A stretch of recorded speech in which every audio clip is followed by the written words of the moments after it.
Bonjour à tous, bienvenue à notre nouvelle pause gagnante. Ce rendez-vous d'information et de veille que nous organisons chaque mois. Nous souhaitons aujourd'hui répondre aux interrogations d'un futur chef d'entreprise, le rassurer et surtout lui éviter certains écueils bien connus. Nous voici donc en présence de Pauline, future commerçante, dont le rôle est aujourd'hui assuré par Pauline Gousset, chargée de communication, qui se pose beaucoup de questions sur son installation et qui consulte Laurent Blatt, conseiller d'entreprise, et François Dallet, conseiller juridique, avec le regard expert sur la création-reprise d'entreprise. Pauline, Laurent, François, bonjour à vous trois. Bonjour. Alors, honneur aux dames. Pauline, à toi le micro. Bonjour Monsieur Blatt, bonjour Monsieur Dallet. Je demandais à vous rencontrer aujourd'hui parce que j'ai pour projet de reprendre un commerce de vêtements. Mais je suis complètement perdue avec toutes ces démarches et je voudrais vraiment pas passer à côté de quelque chose. Qu'est-ce que je dois préparer pour mon installation ? Le cédant me dit que quoi qu'il arrive, dans 3 mois, il arrête. Je veux surtout pas perdre de clients. Comment je m'organise ? Alors, déjà, comme dans une première étape, en fait, dans la création ou la reprise d'entreprise, vous avez des étapes importantes. La première étape à ne pas négliger, c'est l'idée de son marché, analyser le marché, son territoire, identifier également la clientèle qui tourne dans ce territoire-là, le comportement de cette dernière, parce que ça, c'est quand même important également. Quels sont les potentiels de développement que vous avez quand vous avez racheté le commerce, et puis échanger aussi avec le cédant parce que lui il va vous accompagner ou il va vous expliquer un petit peu comment fonctionne son commerce en tant que tel. Se poser aussi des questions liées à l'implication personnelle, familiale dans son projet, quels sont vos objectifs, quels sont aussi vos besoins, vos ressources au niveau des ressources humaines, besoin de main-d'œuvre, des salariés, des associés, voilà. Ça c'est la première étape. La deuxième étape vient de la faisabilité économique. Faisabilité économique, c'est la réalisation, la mise en place d'un business plan ou ce qu'on appelle également un plan d'affaires prévisionnel. Ensuite, vous avez la troisième étape qui est le choix de la structure juridique, c'est-à-dire est-ce que je démarre en entreprise, est-ce qu'on est en société, quel est le régime fiscal, quelle est la protection sociale que j'attends de cette position-là. Et puis enfin, quatrième étape, le soutien financier. C'est comment je vais aller financer cette reprise. Je vais aller voir les banques, je vais aller voir d'autres organismes, donc il faut que je trouve ce financement dont j'ai besoin. Et puis la cinquième étape, donc, qui est l'étape de concrétisation, qui est la mise en place des formalités, la rédaction des statuts, la signature, tout ce qui est annonce légale, et puis l'enregistrement à la chambre ou au greffe. Après, c'est vrai que l'ordre de ces étapes-là est important parce qu'il faut s'assurer de la réussite du projet et puis également de rencontrer les financeurs. Surtout, la chose à éviter, c'est essentiellement d'aller voir tout de suite votre conseiller bancaire sans avoir au préalable préparé votre projet. Effectivement, lors de cette rencontre, vous devez vous vendre, donner votre avis à la banque et qu'elle ait envie de vous suivre. Et puis, si le projet n'est pas abouti ou qu'il est mal présenté, le souci, c'est que même s'il est viable, la banque ou le financeur ne vous suivra pas. Donc, certaines parties de ce travail, comme en parallèle, comme le choix des statuts et le business plan, doit être fait quand même également. D'accord. Et quand vous parlez de mon projet dans le cadre de mon territoire, du marché, de mon implication, que voulez-vous dire ? Alors en fait, le projet ne peut être pérenne que s'il répond à un besoin du marché. Donc il est important quand même d'avoir approfondi le potentiel de vente du commerce que vous rachetez. L'activité du cédant donc, vous donne déjà une idée de la clientèle et du potentiel, mais attention, un changement de cédant peut avoir quand même une incidence sur la clientèle et la faire évoluer. C'est également important de regarder qui est autour de vous. Analysez vos concurrents, analysez le secteur géographique et est-ce que vous avez toute la concurrence et l'étude de marché ? Est-ce que vous avez une étude de marché ? Est-ce que vous l'avez réalisée ? D'accord. Vous m'avez parlé d'un business plan, mais c'est quoi un business plan ? Je ne sais pas faire ça, moi. Alors, le business plan, en fait, c'est ce qu'on appelle aussi une étude prévisionnelle de rentabilité de l'activité et des flux financiers sur plusieurs années. En général, on fait une étude sur 3 ans. L'intérêt est d'étudier la viabilité du projet, d'en mesurer les engagements financiers nécessaires, ça c'est un point quand même crucial, et en même temps d'optimiser donc par cette prévision certains choix comme le statut fiscal, le statut juridique, etc. vous n'êtes pas obligé de le faire seul, en fait. Hein. Donc c'est là où je peux vous accompagner dans le montage de ce document.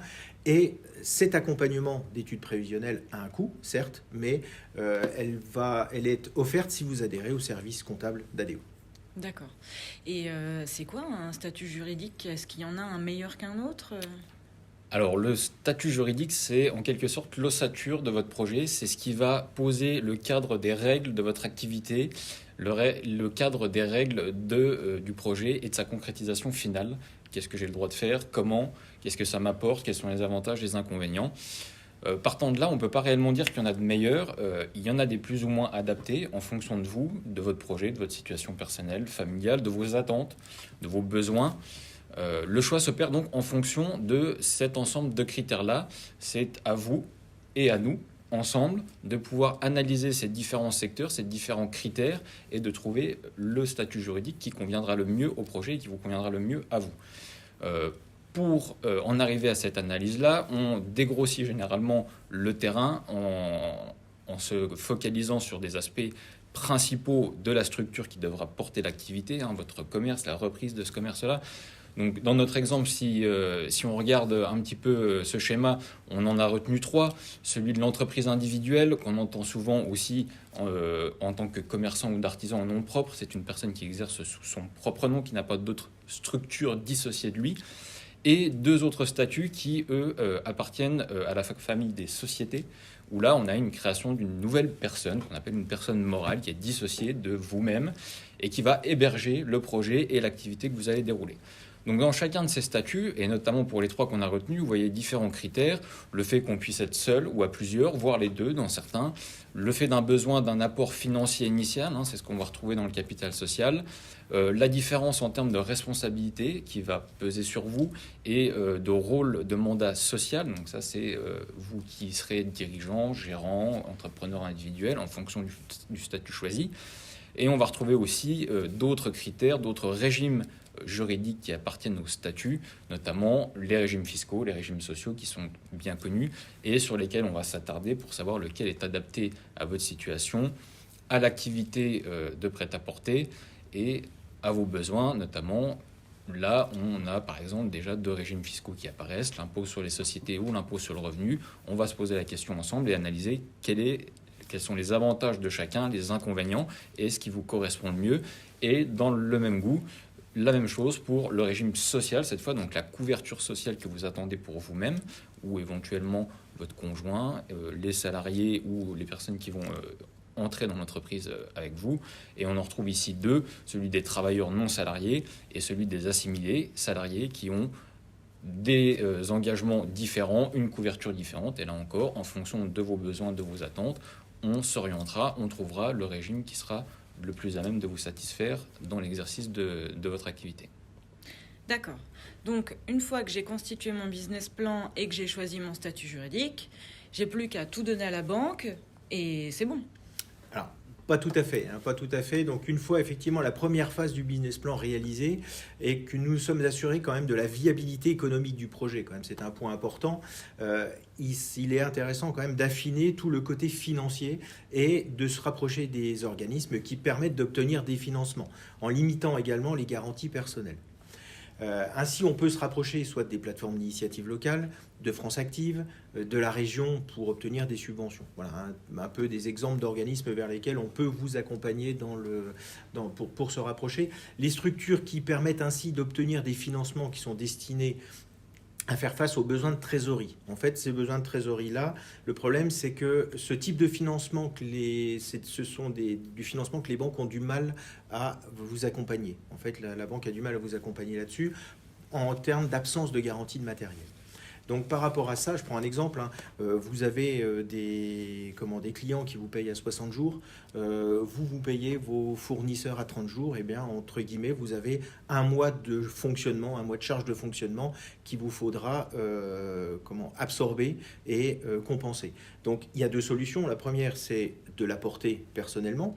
Ou la deuxième, c'est d'aller trouver un financement, d'où l'importance de notre accompagnement pour vous aiguiller vers des organismes qui peuvent financer ces besoins-là. D'accord, vous me parlez de beaucoup de formalités et rien que d'en parler, ça me paraît déjà très très long.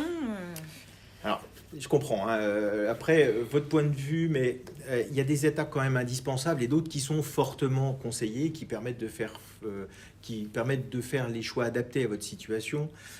Négliger cette phase préparatoire en prenant des décisions à la va-vite serait quand même, je pense, une erreur de calcul pour l'avenir.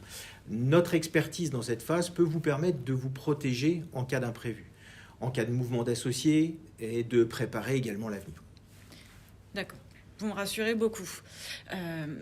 Dernière question, combien de temps je dois prévoir pour finaliser mon installation? Alors, vous l'avez évoqué dès le départ, hein, tout à l'heure, la notion de chronologie, c'est important. Vous nous avez dit que votre cédant, lui, il devait, ou il voulait en tout cas céder sous 3 mois, donc on a déjà un impératif qui est posé. Il s'avère que pendant ces 3 mois, on a le temps d'étudier et de construire ensemble ce projet-là pour le faire aboutir, ou plus tard, aux 3 mois exigés par le cédant, voire même peut-être avant. Généralement, on peut se donner comme base que faire émerger un projet de création ou de reprise qui est un peu différent, comme l'a expliqué Laurent, va pouvoir se faire dans le mois. Ça va dépendre de son état de maturation. Et là, en l'occurrence, vous avez déjà votre idée assez précise. Vous avez déjà commencé à construire un concept autour. Charge maintenant à nous, ensemble, vous et nous, de concrétiser ce concept-là, de l'étudier, de l'analyser et de pouvoir l'encadrer, d'en choisir les différentes options, les différentes articulations, jusqu'à pouvoir en faire le dépôt auprès de l'administration, donc à déposer un dossier de création, d'immatriculation de structure, que ce soit une entreprise ou une société, hein, on l'a vu tout à l'heure, les différences entre les deux. Et c'est à ce moment-là que vous obtiendrez le fameux sésame qu'on entend souvent, l'extrait CABIS ou l'avis sirène, qui officialisera l'existence du projet, l'existence de l'entreprise auprès de l'administration et auprès de l'environnement économique et commercial. D'accord. Bon, j'ai bien tout compris. Je souhaite quand même préparer tout ça au mieux possible. Quels éléments je prépare déjà pour mon projet? Alors là, vous êtes dans un cas de reprise d'entreprise. Donc, le cas de reprise d'entreprise est un petit peu différent. On a déjà des éléments dont on a besoin pour que ça fonctionne. Vous avez des éléments à demander, des documents comme les 3 derniers bilans, qui est du cédant, donc on puisse vérifier de la viabilité du projet, de son développement, etc.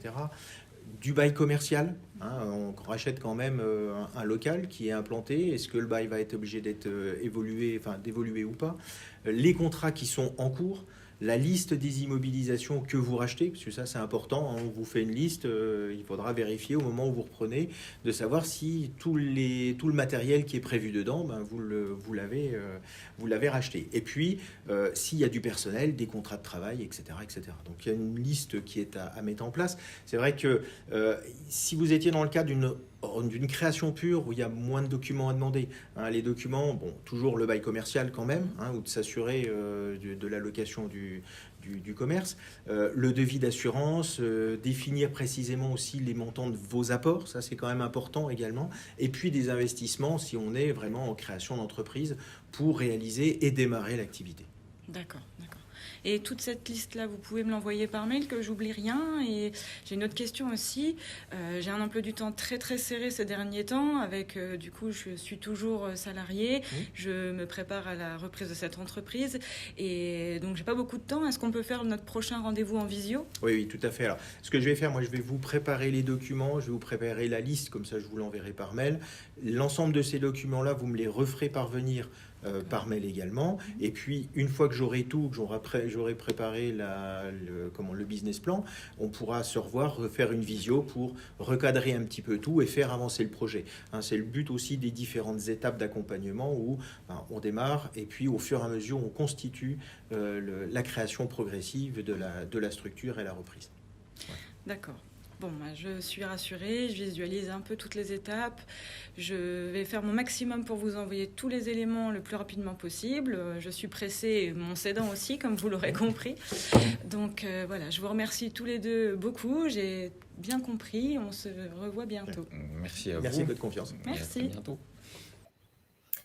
Merci à tous les trois pour nous avoir donné les clés d'une bonne préparation de création reprise d'entreprise. Et votre intervention me faisait penser à mon cousin Eric. En fait, lui, il a créé sa société de livraison de colis. Et 6 mois avant son extrait CABIS, il avait acheté un véhicule, il avait embauché un salarié la société n'était pas immatriculée, la banque n'avait pas validé le dossier. Bref, la situation, elle est encore un petit peu compliquée actuellement.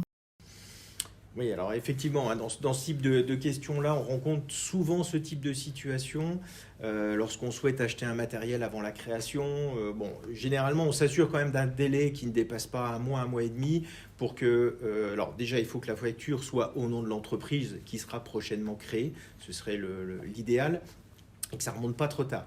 Par contre, cependant, il est toujours rattrapable.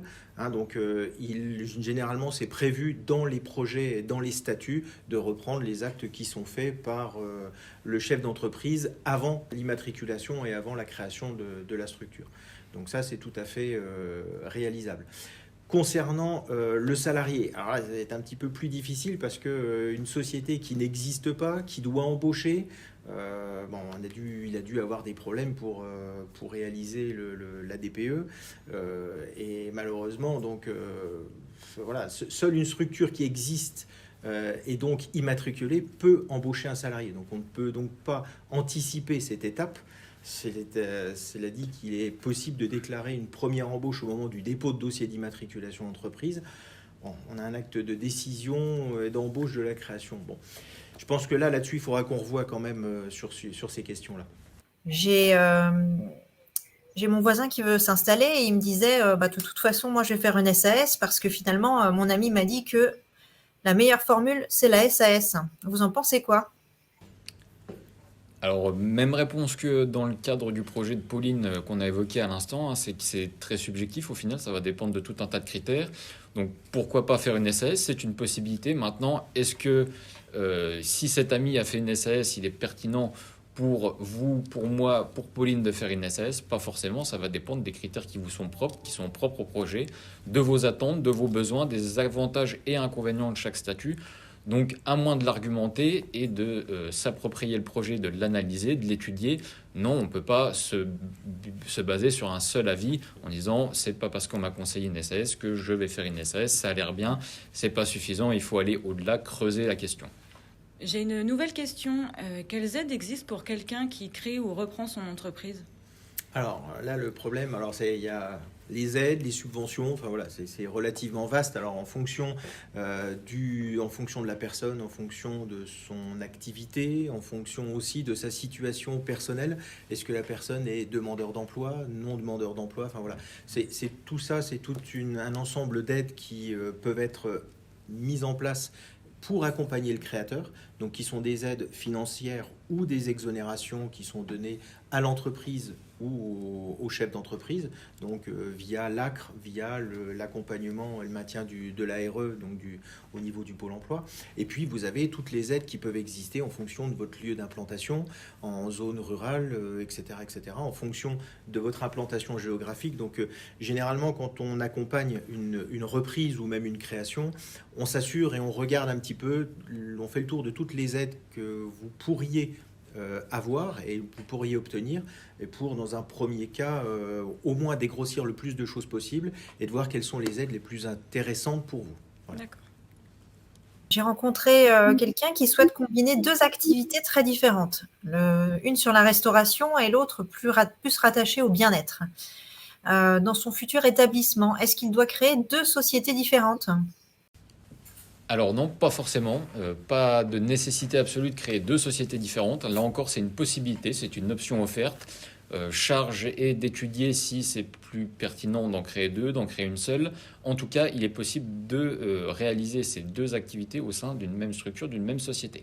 Alors là, il faudra peut-être faire plus attention, c'est sur la notion d'établissement. On parle de restauration, de bien-être. Il y a des normes, des règles qui vont avec. Il faudra s'assurer qu'au sein de l'établissement, s'il n'y en a qu'un seul également, les deux parties soient bien séparées et obéissent, respectent les règles légales qui sont propres à chacune, notamment en matière d'hygiène, en matière d'accueil du public, de sécurité, etc. Mais pour avoir deux activités très opposées, très différentes au sein d'une même société, ça reste possible. C'est notamment les statuts qui le permettront. J'ai encore une petite question. Je sais que mon activité va être rentable. Alors, pourquoi faire un business plan ? Alors, en fait, le business plan, il est là pour vous rassurer les banques. Mais dans un premier temps, effectivement, la plupart, on monte un business plan pour voir si le projet est viable et pour aller chercher du financement. Le business plan, il a aussi pour but d'être un point de départ à votre démarrage d'activité. C'est-à-dire que quand vous allez démarrer votre activité, vous avez des objectifs qui sont fixés dans le business plan et ça nous permet aussi, au fur et à mesure de l'avancée de la structure, de dire à 3 mois ou à 6 mois, on positionne, on regarde ce qui avait été prévu, ce qui a été réalisé et de s'assurer aussi si on est bien dans le projet. C'est-à-dire qu'on a deux choix. Soit on attend la fin du premier bilan, et à la fin du premier bilan, on va voir ce qu'il en est. Et là, on va plus faire de la gestion, on va faire du sauvetage. Soit on intervient avant, et effectivement, c'est de s'assurer, si tout va bien, comment on pourrait améliorer encore ces choses. Si ça dérape un petit peu, quelles sont les orientations et les réorganisations à apporter pour redresser un petit peu la barre de la structure, voilà, pour arriver à nos fins et dans le but que vous étiez prévu, vous étiez fixé au départ. Voilà. Donc, je vous remercie tous de votre attention. N'hésitez pas également à solliciter nos services pour toute question économique, fiscale, sociale ou autre sur le sujet en question. Enfin, j'en profite pour vous annoncer que la prochaine pause gagnante sera une spéciale employeur de main-d'œuvre avec pour sujet la fidélisation des salariés, l'augmentation du pouvoir d'achat des salariés. Et en même temps, j'en profite pour tous vous inviter à notre assemblée générale le 31 mai à Pont-à-Mousson, avec un intervenant de qualité, Dominique Seux, économiste. Voilà, je vous remercie encore tous. Merci aux intervenants, merci de votre participation et à très bientôt. Merci, au revoir. Merci.